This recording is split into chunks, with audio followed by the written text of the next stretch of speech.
Welcome to Post Run High. I feel like I'm on the podcast and I want to spill all the tea. What did you think of our walk? I loved that it wasn't a run. Yeah. That was my favorite part of the walk. I like that. Do you like to run? No. Like to walk? I don't like to work out. Okay. I need to be better at that because I'm starting to get older and your body starts to fall apart. Okay. And it's like, I should be working out. I just don't want to. When you were a model, were you working out a lot? Yes, because I had to, or my agency would literally drop me. Scary. Yeah, so I was like, well, I either keep my job and have to work out, or I'm jobless and I don't have to work out. So I decided I should probably keep my job so that I can afford life. Right. Okay. Let's start with the fact that I was just so excited to meet you because I was so curious. I was like, what is her personality like? And I feel like I knew from your social media that you were going to be amazing, but tell us about yourself. Like, how would you describe yourself? Well, I am a huge nerd, like major nerd. I've always been a nerd. I'm a weirdo. I love just like making crazy things and like not caring what other people think because I spent so many years caring what other people think in modeling that it's like I eventually kind of became myself when I was like, you know what? New York is a playground and like everyone's just living. We're all just people. So yeah. You can't take it too seriously. Exactly. The one thing my mom taught me in life is like, it's just not that serious. Right. Like it's just not that serious. So you might as well have some fun. Speaking of your mom. Yes. Can you tell me a little bit about your childhood? Where did you grow up? What was it like? Minnesota. Okay.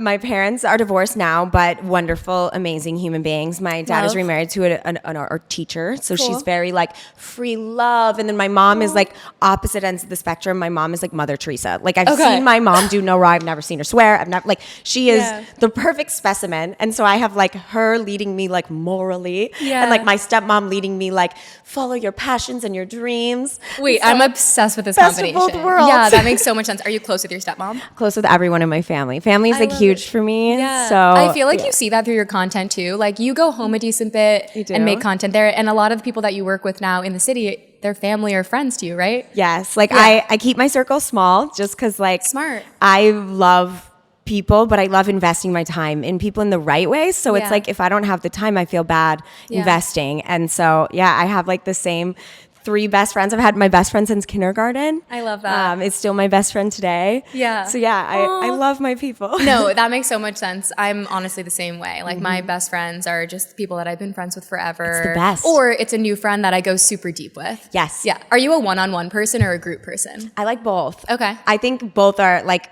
so Devon is one of my best friends. He draws people on the subway. Shout out Devon. I met him when he drew me on the subway. And it's like from that moment, I just knew he was a real one. I was like, okay, you don't care about numbers. You don't care about any of that. Like, you're just a real person. Yeah. And we became really close friends. We hung out a couple times by ourselves. And then I was like, come meet all my friends. And now he's just like a big part of my friend group. Yeah, so. He's part of the crew. He's part of the crew. He holds down the fort. Do you have any siblings? I do. Yeah? Older sister. Okay. Younger brother. Troubled middle child. Makes sense that I'm in social media. Right. But yeah, younger brother, he's what, 24 now? Okay. He'll always be like 5 to me in my brain. And then my older sister, she's got 2 little girls, married, living the mom So life. you're an aunt. You're an auntie. An Wait, that auntie. is so cute. Auntie Haley. What is it like being in the part of your life where your sister's having kids? It's so cool. It's like my sister used to kick my butt like all the time when I was growing up. She was the aggressor. She called herself Alpha. She was like, you want to challenge the Alpha, huh? You want to challenge the Alpha? And I was like, I don't, because you're scary. And so now watching her like be so kind and so motherly to these 2 girls, and I'm like, but you kicked my ass. Yeah. Like, what is happening here? It's so funny like how it changes as we get older. And like I also love how like relationships get, I mean, I'm sure you've gotten so close with your sister as you've gotten older. Like, I mean, always close, but like the relationship bond just gets so good. It's like the best friend. When you were in school, I know you were an academic, but you like lived a little bit of a double life. You're kind of like a little Hannah Montana, but science and math and beauty, right? Yeah. So talk to me about that. So growing up, I am the daughter of 2 engineers. So both my parents are mechanical engineers. They met in engineering school. So academics were always like the number one factor for me because my parents made sure they were the number one factor for me. So always knew I'd go into something in science. I used to want to be in meteorology. And then when I realized it's not just tornadoes and cool stuff, it's like predicting if it's 71 or 72. I was like, I'm out. And I did medicine. And so I went to school for biomedical sciences, psych, and a minor in chem. So you were pre-med? I was was pre-med. That is so impressive. Yep. My best friend's a doctor, so she was on the same path as me. It's just she actually did it. Okay. And I obviously, had my path interrupted by other things in life. But graduated from there, worked in an immunology lab, worked in the hospital, and then when I got married to my ex-husband, that's where like my whole life kind of changed. Yeah. During high school and in the beginning of college, you were in pageants a little bit, right? So you were kind of experimenting with like pageantry, a little bit of the modeling world, right? Well, so my mom would have never let me become a model, and I was not cute enough. Like, if y'all have seen my middle school and high school photos, I was not that cute. I wanted to be a model. But at what point did you become, because I know at 18 you won Miss Minnesota, was Miss Teen Minnesota? Is Miss that what it is? Minnesota Teen USA. Miss Minnesota Teen USA. Okay. Yep. So the one thing my mom would let me do, because there was a scholarship element to it, academics, we're back to it, was pageantry. Okay. And so it was the closest thing to modeling for me, where I was like, yes, I can like try something I really want to do.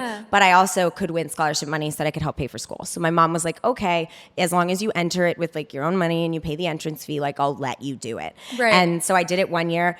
Actually got in the top 5, which I didn't know what I was doing. All these girls were like trained from like the moment they're born, and I was just like, hey. Well, it makes sense because you have like beauty and brains, and a big part of pageantry is answering their questions, right? What was the talent that you did on stage? Girl, I was in the Miss USA one. I was in the no talent one. I was in the Donald Trump one. You have one. to do a performance? No, that's Miss okay. America. So what is it? Walk me through a pageant then. Okay, so pageants are so funny.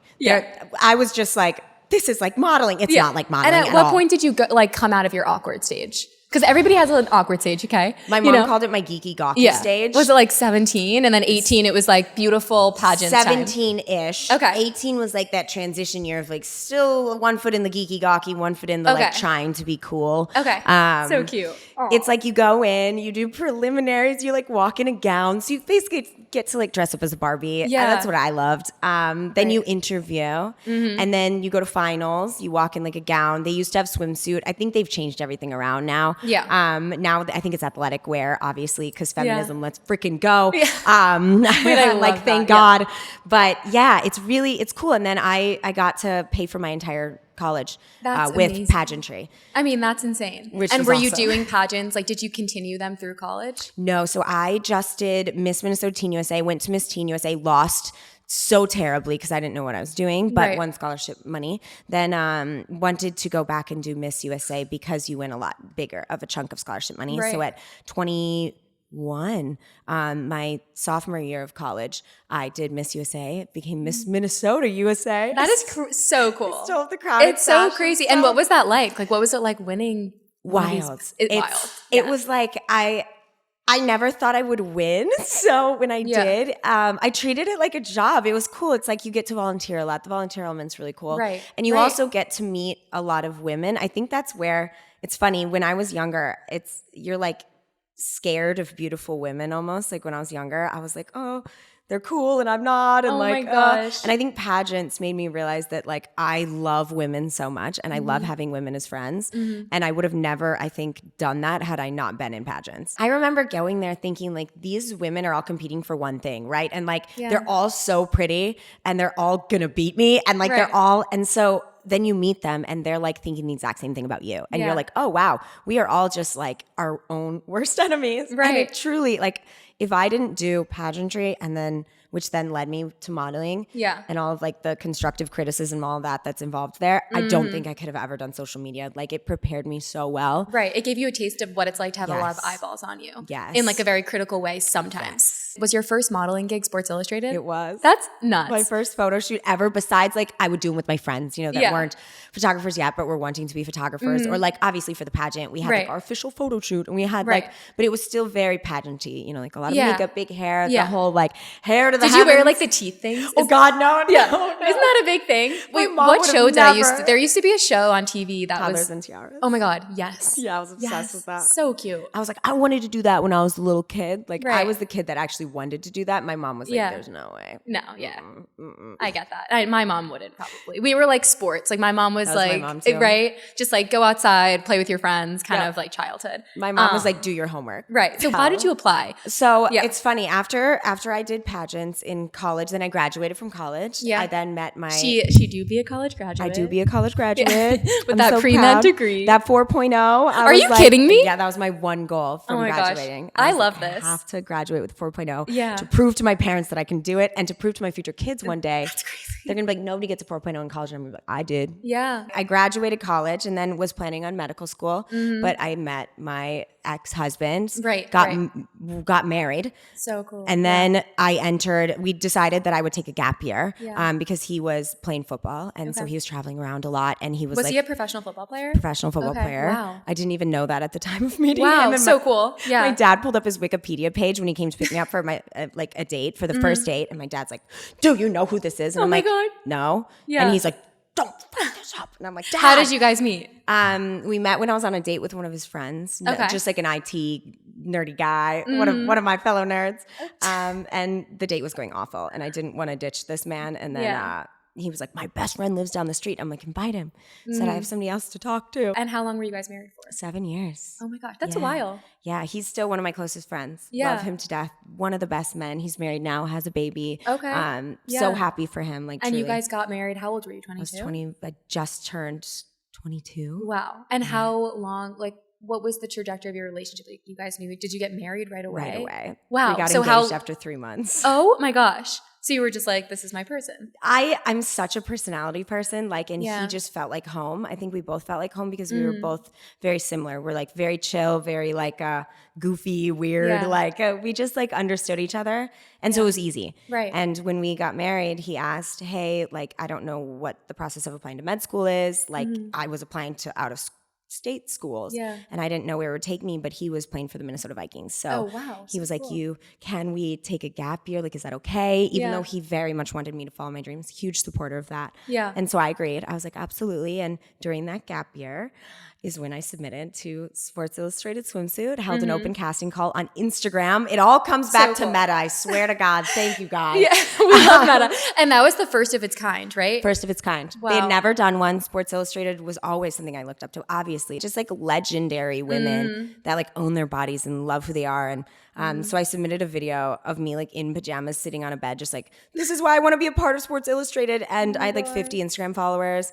And they found the video and they invited me to the casting. That's amazing. And that started a journey of like a year long of going to the runway show in Miami, of shooting for them in Miami, like their swimwear line, and then eventually making it to the top 6 and shooting my spread in Belize, and then winning with Camille Kostek. We were co-winners of the first ever Sports Illustrated Swimsuit Open Casting Call, and that changed my entire life. How does it work being a Sports Illustrated model? Like, were you doing other shoots too for other brands as well, or is it mainly you do Sports Illustrated? Like, I don't know how it all works. So it's funny because I didn't have an agency. Like, I went into an agency. I remember going into an agency when I was 17 in Minnesota and brought in like glamour shots from like Mall of America that I took when I was like 12. And they were like, and I specifically remember this one line. I like, it's burnt into my memory because I left that place like crying, just dreams shattered. And this man takes a look. He's like, you know, the agent in Minnesota, and he's taking a look and he's like, so what else do you want to do? And I'm like, oh, I really want to be a doctor. Like, I really want to do medicine. And he closes the book and he's like, you should probably stick with that. And I was like, okay. Oh my God. Scary. So never went back into a modeling agency until after I did my Sports Illustrated swimsuit shoot. Yeah. And they actually, like, modeling agencies reached out to Sports Illustrated because they knew I didn't have an agency. I love that. To sign me. And so Wilhelmina was my first modeling agency. Huge. As Sports Illustrated Swimsuit was my first modeling shoot. Is it like nerve-wracking being on sport? Yeah. Like, terrifying, how many people are around you? You're like just in your bikini. Like 50 people. Yeah. I'm so glad that I did it though, because like a lot of people don't even realize there are like 50 people on that set. Like there's a person holding a fan. There's a person just to like spray you with water. Right. Like just like sprinkle her here, sprinkle her here. And like it feels so intimate, but there's like 50 people just like standing there like, oh, the light is weird. Let's move. And you're like, you have to be like sexy. Yeah. Do they like direct you with your poses? Yes. They're great. Like the first year I shot with Utah, who's an amazing photographer, and he's very vocal, which is awesome because I did not know what I was doing. Yeah. Also, opening your eyes is impossible. Okay. Impossible. Because it's so bright. It's like you're in the water, you're wearing some shiny bathing suit, so that's already reflecting. Right. Then they put a reflector in your face and you're like, and then you're trying to look sexy, and then the waves are hitting you. Yeah. I'm very glad I did it because now I feel like I can do anything. I mean, actually, like I feel like it gives you so much confidence to be like, I can light up any room. I can do my thing. I'm good. Yeah, like, you're good. Influencer event, no problem. Yeah. I was half naked on a beach with like a scream in my face and 50 people watching. Yes. Okay, so your modeling career starts taking off. Yeah. You're still married. Yes. And then what ended up happening?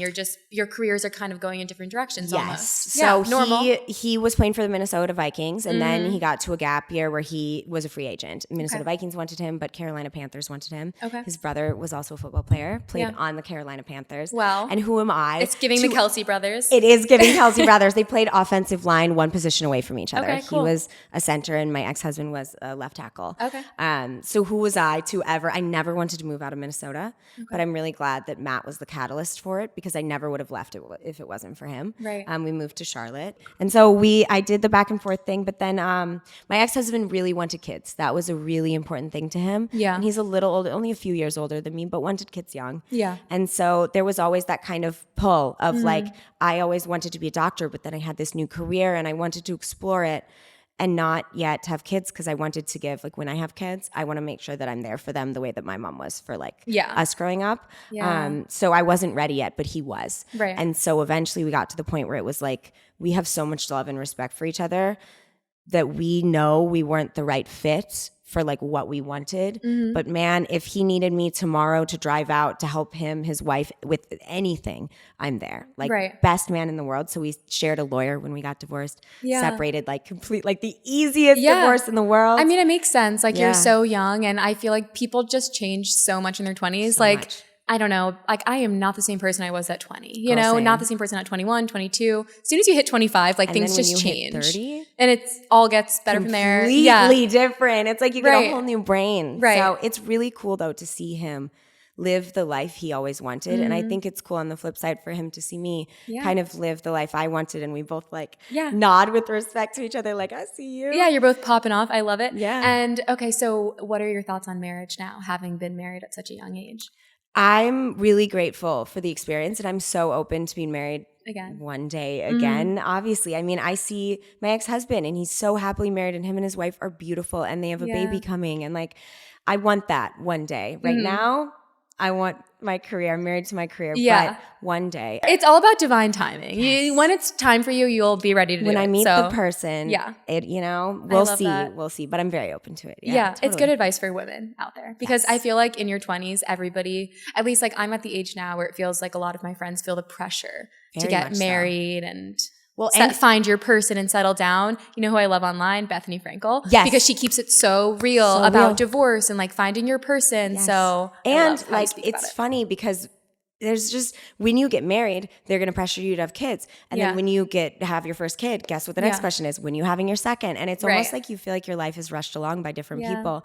And it's like, no, I want it to be on like me and my partner's timing. And No, really cool. You've become a huge comedy creator. Talk to me about how you made the transition and what it's been like. Man, so it's so crazy because I don't talk a lot about it because I like to keep my page very light, but I'm trying to talk more about it because I feel like a lot of people maybe haven't gotten the chance to get to know me or like my journey or whatever you want to call it. But when I was getting divorced from my ex, it was a tough time. Like, it was really hard. So we, in like 2000, man, I don't even know dates. Like a few years ago, right before I started in comedy, we had already planned on getting divorced. But then we kind of made one last ditch effort to see if we could make it work. And so he was like, I'm going to move. He quit. He was done playing. He was like, I'm going to move to New York. I'm going to come be with you. He rented the apartment that I currently have that I could have never afforded on my modeling salary. And he was like, let's see if we can start a life in New York. And I was like, I'm down. Like, I love you. Let's see. And so we had 3 dogs. And on the way to New York, one of my dogs died unexpectedly, which is like sad. so awful. And so that kind of like threw both of us into just a really bad place in life, because she was my first dog. She was my only dog that I grew up with like in college. Like her name was Pooh Bear. Shout out Pooh Bear. Shout out Pooh Bear. What kind of dog? She was a mini Aussie. So cute. Little redheaded mini Aussie. And so when she died unexpectedly, it was kind of like we just knew. We were like, okay, this is almost life telling us like, we need to go different ways. And so after that happened, he was like, you can keep the apartment for the remainder of the lease. Love. We'll finish out our divorce. I'll live in California. And so then during that time, I was still modeling, but planning a move home to Minnesota. I was like budgeting to like rent an apartment near my parents and like, you know, leave this whole life behind and start new and go back to medicine. And then a month before the lease ended, Caleb Simpson asked if he could do an apartment tour and did an apartment tour, and it went massively viral. Right. And I remember sitting there going, oh my God, I have always wanted, like my dream was SNL outside of being a doctor. Oh my God, I can't wait to see you on SNL. I'm like, hopefully one day. I would love, that would be like the coolest thing ever. Yeah. So really cool. I was like, I've always wanted to post comedy content. I know like a lot of people are looking at my page right now. I'm going to just start posting it. And so I started posting The Billionaire Boyfriend. So funny. I started posting, thank you. I started posting like other William. different, My Dearest William, other different like comedy shorts, and they did really well. And I remember when my lease came up, I thankfully had some money saved from when I was a model, because my ex-husband, God bless him, was like, I got you. Yeah. I'm not going to put it away. Great guy. Wow. An amazing man. I love truly. your ex-husband, like loving it. Truly, I sing his praises. And so I remember being on the phone with my mom, like crying, freaking out, being like, do I do it? Like, do I release this apartment and risk basically my financial security as a newly independent woman? And I was like, I feel like maybe I can do this. I had like a gut feeling, and I signed the lease. And Matt, thankfully, was willing to stay on as like the sub whatever Amazing. person. He was like, I'm not bailing you out, but like, you got to do this. Yeah. And then I started posting every single day, 5 times a day on every platform. 5 times a day is so impressive because your content is so creative. Thank you. Like, how are you coming up with all of these bits? Usually in the comment section. There's Really? a lot of ideas. Okay. Oh, smart. Yes, smart. if you see a funny video, Yeah. go to the comments, because they're going to be even funnier than the video. Like, Right. all of my videos are nowhere near as funny as the comments. And what's an example of like what a comment will say? People, like, there could be a comedy video about like, spilling sister lore or something late at night with your older sister. And then you go to the comments and it's like, this reminds me of the time that blah, blah, blah, blah, blah. There's 8 more videos. Wait, that's genius. People will give you, like, your followers got your back. They will really give you do. the best ideas. Yep. They really do. Okay, 5 times a day, so impressive. That's really good advice for anybody that wants to be a content creator, right? Like, is that what you would tell people to do every single day, post multiple times a day? Yeah. Or just do what feels right. Like for me, I was used to working normal jobs. Like when I was married to Matt, before I was a model, when we were taking that gap year, I worked at a wedding shop as a wedding consultant in Minnesota. Okay, so cool. So I like helped girls find their wedding dresses. So I was used to working like normal jobs, like normal hours. And so when I started to do this and I quit modeling and I was like, I'm done with modeling, I committed 8 hours a day, every day to this, because it is a job and I wanted it to be my job. So yeah, I would say just like, don't overthink it. Overthinking kills. Was comedy always a part of your life? Yes, because I was a huge nerd. And so the only way people would like me or talk to me was if I was funny. Okay. So that was like my one thing that I was like, people might want to be my friend if I'm funny, because I was kind of like not the coolest kid in the world. Okay. Let's kind of start wrapping it up. I want to finish by talking about what you're excited about, what you're working on, what's to come. Tell me. Well, I love what I do. Like so many people, I think, use social media as like a jumping off point into getting into other things than theater and film and starting businesses. I love social media. I love it so much. I love everything about it. It's like mental gymnastics for me. Me too. I love it. It's truly, I could do this for the rest of my life and love it so much. So really, I just want to keep getting better, learning, like figuring out what my audience wants from me, like what they want to see, who they want to see. And like, I just want to be a really freaking good content creator. You are. Okay. And you're like the best content. You're one of the best content creators. So I love that. Social media is so fun. Thank you. Anything for the Nerd Herd? Yes. So I am starting so the Nerd Herd is going to be my loungewear line, or my merch line, I guess. But it's going to be, we're setting it up as a nonprofit. So I want all the money going to girls in STEM. So there's a lot of programs that help inner city schools get access to STEM equipment and people who know how to code and engineers, and they come in and they teach school programs for after school for girls. So I love that. I was curious what it was going to be like. Yes. I didn't know what it was. It was like my pandemic baby. And then unfortunately during the pandemic, like a lot of businesses closed and manufacturing got a little wonky. And so we took a pause, and then of course my divorce happened, everything happened. And so now we're finally coming back to it. And it's great because now I have an audience. audience of women. And so I just want to make it whatever they want it to be, you know, like I work for them. So whatever they want, like hopefully they'll like it. I mean, that's the best when your audience can like give you suggestions on what to create, because then you know exactly what they want. Perfect. It's like, no, it's not a guessing game. Yes. Okay. Well, Haley. So that's coming out soon. I'm so excited. Hopefully. And then I have a skincare thing coming out soon that I'm really excited about. Oh my God. Okay. Nerd Herd loungewear line, skincare. You also just launched a bikini swimsuit brand. I did, yes. It was with PQ Swim. So they're a really great company that sources their fabrics from like really great places. They use like sustainable, I background check that thing like crazy. Love that. Also, like, it must have been so cool to do a swimsuit shoot because it's kind of like nostalgic, was sick. Right? And okay, I'm a one piece girl because my mom is like I think one pieces are so sexy. I love them. Yeah. So I wanted to design some like strong one pieces because it's really hard for me to find them. And so I started that line by designing the one pieces. And then of course they were like, Haley, we need bikinis too. And I was like, okay, fine. And then I made the bikinis. But it was fun to test my hand at design. I don't know if I'm good at it. You guys tell me. I think she's good at it. So bad. I love a one piece. What? We are doing. What? Do you want to be a part of it? Yes. Can you please? We are doing. I'll be a part of anything you ask me to be a part of. Yes, I love you for this. We're doing a photo shoot. No makeup. Oh my God. No retouching. I kind of love that. Whatever your favorite suit is, and it's going to be all women. Okay. Women from different walks of life, different ages, different. Like my best friend who's a pediatrician is going to be in it. And then one of my friends from Minnesota. And then we have some content creators. We have like all walks of life. So I'd love if you could be one of the women to share your story of like body journey and everything. I would love that. Thank you so much. Oh my God, of course. For being on Post Run High with me. Post Walk High, Post baby. Walk High.